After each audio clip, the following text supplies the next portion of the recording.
दोस्तों लाया हूँ एक और मज़ेदार और प्रेरणादायक कहानी। एक बार की बात है, एक राज्य में एक राजा राज करता था। उसके पास कोई भी संतान नहीं थी। वह राजा निसंतान था।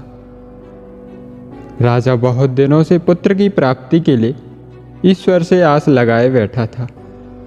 वक्त बीतता गया लेकिन पुत्र की प्राप्ति नहीं हुई। तब राजा के सलाहकारों ने राजा को तांत्रिकों से सहयोग लेने को कहा। राजा तांत्रिकों से मिला। तांत्रिकों की तरफ से राजा को सुझाव मिला कि यदि किसी बच्चे की बलि दे दी जाए तो राजा को पुत्र की प्राप्ति हो सकती है। राजा ने राज्य में ढिंढोरा पिटवा दिया कि जो भी अपना बच्चा बलि चढ़ाने के लिए राजा को देगा उसे राजा की तरफ से बहुत सारा धन दिया जाएगा। एक परिवार में कई बच्चे थे। गरीबी भी बहुत थी। उसी परिवार में एक ऐसा बच्चा भी था जिसका ज़्यादातर समय सत्संग और साधु संतों की बाणी सुनने में निकलता था। इस वजह से बच्चे की ईश्वर पर बहुत आस्था थी। वो ईश्वर की भक्ति किया करता था। जब राज्य के सभी लोगों सहित इस गरीब परिवार को राजा के इस नाम का पता चला तो परिवार को लगा कि क्यों ना इसे राजा को दे दिया जाए, क्योंकि ये निकम्मा है, कुछ काम धाम भी नहीं करता है और हमारे किसी काम का भी नहीं है। हमारा तो पेट भरता नहीं, कहाँ तक इसे बैठा कर खिलाते रहेंगे। और फिर एक बच्चा कम हो गया तो क्या फ़र्क पड़ता है, इसे देने पर राजा प्रसन्न होकर हमें बहुत सारा धन दे देंगे। इतना सोचते हुए उसने बच्चा राजा को दे दिया। राजा ने बच्चे के बदले उसके परिवार को काफ़ी धन दिया। राजा के तांत्रिकों द्वारा बच्चे की बलि देने की तैयारी हो गई। राजा को भी बुला लिया गया। राजा और तांत्रिक दोनों के द्वारा बच्चे से यह पूछा गया कि तुम्हारी आखिरी इच्छा क्या है।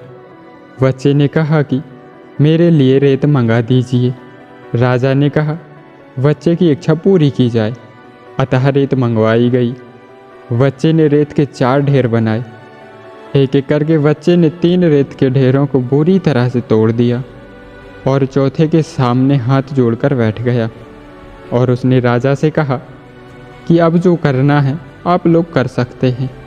यह सब देखकर तांत्रिक डर गए और उन्होंने उस बच्चे से पूछा, पहले तुम यह बताओ कि तुमने क्या किया है और क्यों किया है। राजा ने भी यही सवाल बच्चे से पूछा तो बच्चे ने कहा कि पहली ढेरी मेरे माता पिता की थी। मेरी रक्षा करना उनका कर्तव्य था, परंतु उन्होंने अपने स्वार्थ और लालच में अंधे होकर ममता की बलि दे दी। कर्तव्य का पालन ना करके पैसे के लिए मुझे बेच दिया, इसलिए मैंने यह ढेरी तोड़ी है। दूसरी ढेरी मेरे सगे संबंधियों की थी, परंतु उन्होंने भी मेरे माता पिता को नहीं समझाया, अतः मैंने दूसरी ढेरी को भी तोड़ दिया। और तीसरी ढेरी हे राजन आपकी थी, क्योंकि राज्य की प्रजा की रक्षा करना राजा का ही धर्म होता है। परंतु जब राजा ही अधर्म के मार्ग पर चलकर मेरी बलि देना चाह रहा है तो एक ढेरी भी मैंने तोड़ दी। राजा फूट फूट कर रोने लगा और खुद को कोसने लगा कि मैं कितना मूर्ख, अपनी कामना में इतना लिप्त हो गया था कि धर्म अधर्म में फ़र्क ना जान सका। इस पुत्र मोह में मेरा मन इतना अंधा हो गया कि ईश्वर ने मुझे पुत्र दे दिया, इस बात को समझ ही नहीं पाया और ना ही मैं इसे देख पाया। दोस्तों, यदि आपको अपने जीवन में सफलता प्राप्त करनी है तो आप अपने जीवन में कभी भी ईश्वर पर विश्वास कम ना होने देना। तो दोस्तों, आप लोगों को यह कहानी कैसी लगी कमेंट करके ज़रूर बताना और इसी तरह की कहानियाँ सुनने के लिए वीडियो को लाइक करें, शेयर करें और चैनल को सब्सक्राइब करें। मिलते हैं अगली वीडियो में एक और नई मज़ेदार कहानी के साथ। धन्यवाद।